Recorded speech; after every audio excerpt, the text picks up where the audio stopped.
English न आने पर छलका विधायक का दर्द। बीजेपी विधायक ने मंत्री के सामने रखी बात, बोले डीएफओ कहते हैं नो हिंदी। आपने कई बार नेताओं के ऐसे वीडियो देखे होंगे जिसमें वे कई तरह की गलत बयानबाजी कर जाते हैं, जिसका उन्हें खामियाजा भी भुगतना पड़ता है। लेकिन आज हम आपको ऐसा मामला बताने जा रहे हैं जहां अंग्रेजी न आने पर बीजेपी विधायक का दर्द छलक पड़ा और उन्होंने पर्यावरण मंत्री के सामने ऐसी बात रखी जिसे सुनकर हर कोई हंस पड़ा। दरअसल महाराजगंज कलेक्टर सभागार में सोहागी बरवा वन्य जीव प्रभाग के इको टूरिज्म वेबसाइट के लोकार्पण कार्यक्रम में शिरकत करने वन एवं पर्यावरण मंत्री अरुण कुमार सक्सेना पहुंचे थे। उन्होंने इको टूरिज्म बुक का विमोचन किया। हालांकि इस दौरान बीजेपी विधायक की पीड़ा सामने आ गई और उन्होंने अपनी बात मंत्री के सामने रखी। दरअसल हुआ ये कि जिस पुस्तक का मंत्री जी ने विमोचन किया था वे अंग्रेजी में छपी थी, जिसे देखकर विधायक प्रेम सागर पटेल का दर्द छलक पड़ा। उन्होंने कहा कि अंग्रेजी नहीं आती है, पत्नी भी नहीं पढ़ी है, हम इसे कैसे पढ़ पाएंगे। अब घर जाएंगे तो बेटे से पढ़वाएंगे, वो समझाएगा। जिले की अधिकांश जनता हिंदी जानती है, ऐसे में इंग्लिश में छपी किताब को पढ़ना काफी मुश्किल होता है। इतना ही नहीं, टेबल बुक हिंदी में प्रकाशित करने की मांग की।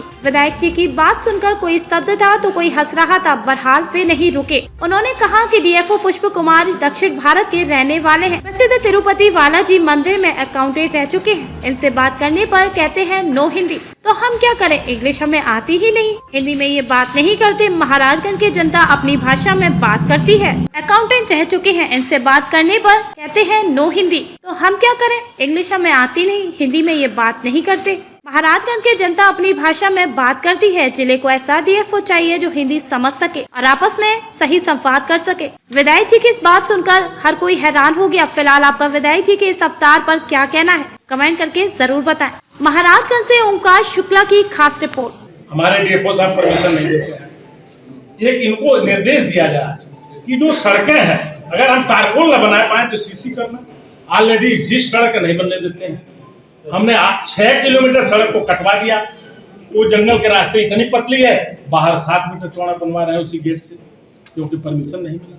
ये इसका बहाना लेते हैं कि क्या बोलता है, वाइल्ड लाइफ की बहाना लेते हैं। जो हमने नियमावली पढ़ी उस नियमावली में भारत सरकार के मंत्री भी कहते कोई उसकी दिक्कत नहीं, अगर आप तारकोल न लगाओ तो देने में कोई दिक्कत, बनाने में कोई दिक्कत ना। और जिस सड़क जाती है, हमारे डेफो कंजर्वेटर उस रास्ते जाते हैं। सोहागी बरवा जाने का एक रास्ता है जो भारत नेपाल के सीमा पर बहुवार गांव है, वहां जाने का रास्ता है। वही रास्ता ब्लॉक होता है, वहीं से नेपाल शुरू होता है। उस सड़क को मैं अच्छा बनाना चाहता था। फॉरेस्ट विभाग ये डेफो बैठे हैं, ये जो है उसमें थोड़ा सा सहयोग नहीं करते हैं। इनको सहयोग करने की भावना दीजिए और कहिए सीसी पीडब्ल्यूडी कहा हम नहीं बनाते हैं तो पैसा आपको देते हैं, सीसी कराओ, लेकिन सड़क चौड़ी बनाओ। उसमें पेड़ आ रहे हैं, सही है, पेड़ का मूल्य भी पीडब्ल्यूडी देने के लिए तैयार थी, लेकिन वो मूल्य नहीं दे पाई जितना आप चाहेंगे। आप 10 लाख की खर्चा के 10 करोड़ मांगेंगे तो पीडब्ल्यूडी देने में असमर्थ होगी, सड़क नहीं बन पाएगा। सड़क बहुत पतली है, जाने के रास्ते अवरुद्ध है, ये वहाँ जरूरी है। दूसरा, मैं अपील कर रहा हूँ जिलाधिकारी महोदय से, आपसे भी, ये पत्रिका हम लोग मिली है, ये हिंदी भाषी देश है, राज्य हिंदी में भी रहना चाहिए। अंग्रेजी हमें नहीं पढ़ते, अंग्रेजी नहीं जानते, क्या पढ़ेंगे? लड़का हमारा समझाएगा, बीवी हमारी पढ़ी लिखी नहीं है तो हम कैसे जानेंगे भाई? तो इसको हिंदी में छपवाओ। दूसरी बात, प्रयास हो किए, हमारे जो डीएफओ महोदय हैं जब उनसे बात करिए तो कहते नो हिंदी, तो प्रयास करिए हिंदी जानने वाला डीएफओ। ये तराई है, ये मंत्री जी से भी मैं कहना था, ऐसा व्यक्ति लाइए जो हिंदी जाना। ये साउथ इंडिया के हैं, ये पहले मंदिर पर काम करते थे, वहाँ जो बड़ी मंदिर वहाँ अकाउंट अफसर थे, इनके बारे में मुझे पूरा अध्ययन है। तो यहाँ ये बेचारे फंस गए हैं। यहाँ तराई का हो काका, क्या हो भैया, ये बोलने वाले लोग हैं, इनको समझ में आता नहीं। तो यहाँ समझने वाला अफसर नहीं है जो हिंदी जाने और सोहागी बरवा में रहने वाले मुसहर भाषा जाने, ऐसे आदमी को यहाँ पोस्ट करिए। बाकी सब चीजें ठीक है, हमें डेवलपमेंट करना है, आपका सहयोग जरूरी है, सरकार का सहयोग। दूसरा, मैं अपील कर रहा हूँ जिलाधिकारी महोदय से, आपसे भी, ये पत्रिका हम लोग मिली है, ये हिंदी भाषी देश है, राज्य हिंदी में भी रहना चाहिए। अंग्रेजी हमें नहीं पढ़ते, अंग्रेजी नहीं जानते, क्या पढ़ेंगे? लड़का हमारा समझाएगा, बीवी हमारी पढ़ी लिखी नहीं है तो हम कैसे जानेंगे भाई? तो इसको हिंदी में छपवाओ। दूसरी बात, प्रयास हो किए, हमारे जो डीएफओ महोदय हैं जब उनसे बात करिए तो कहते नो हिंदी, तो प्रयास करिए हिंदी जानने वाला डीएफओ।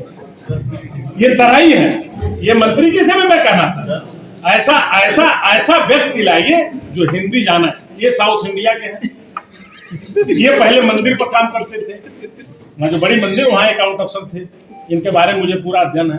तो यहाँ ये बेचारे फंस गए हैं, यहाँ तराई का हो काका, क्या हो भैया, ये बोलने वाले लोग हैं, इनको समझ में आता नहीं।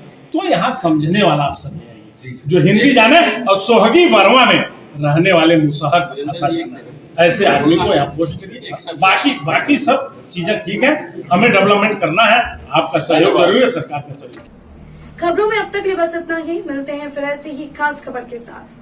तब तक के लिए नमस्कार और देखते रहिए एनटी यूपी भारत।